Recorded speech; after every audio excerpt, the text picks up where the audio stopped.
तितली का संघर्ष। एक बार एक आदमी को अपने गार्डन में टहलते हुए किसी टहनी से लटकता हुआ एक तितली का कोकून दिखाई पड़ा।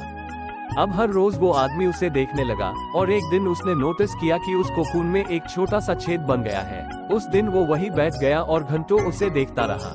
उसने देखा कि तितली उस खोल से बाहर निकलने की बहुत कोशिश कर रही है, पर बहुत देर तक प्रयास करने के बाद भी वो उस छेद से नहीं निकल पाई और फिर वो बिल्कुल शांत हो गई, मानो उसने हार मान ली हो। इसलिए उस आदमी ने निश्चय किया कि वो उस तितली की मदद करेगा।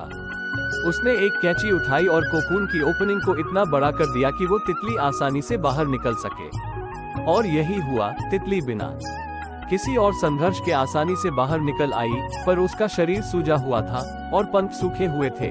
वो आदमी तितली को ये सोचकर देखता रहा कि वो किसी भी वक्त अपने पंख फैलाकर उड़ने लगेगी, पर ऐसा कुछ भी नहीं हुआ।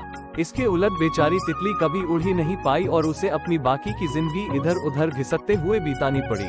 वो आदमी अपनी दया और जल्दबाजी में ये नहीं समझ पाया कि दरअसल कोकून से निकलने की प्रक्रिया को प्रकृति ने इतना कठिन इसलिए बनाया है ताकि ऐसा करने से तितली के शरीर में मौजूद तरल उसके पंखों में पहुंच सके और वो छेद से बाहर निकलते ही उड़ सके। वास्तव में कभी कभी हमारे जीवन में संघर्ष ही वो चीज होती जिसकी हमें सचमुच आवश्यकता होती है। यदि हम बिना किसी स्ट्रगल के सब कुछ पाने लगे तो हम भी एक अपन के सामान हो जाएंगे।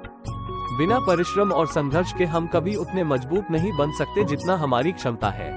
इसलिए जीवन में आने वाले कठिन पलों को सकारात्मक दृष्टिकोण से देखिए, वो आपको कुछ ऐसा सिखा जाएंगे जो आपकी जिंदगी की उड़ान को पॉसिबल बना पाएंगे।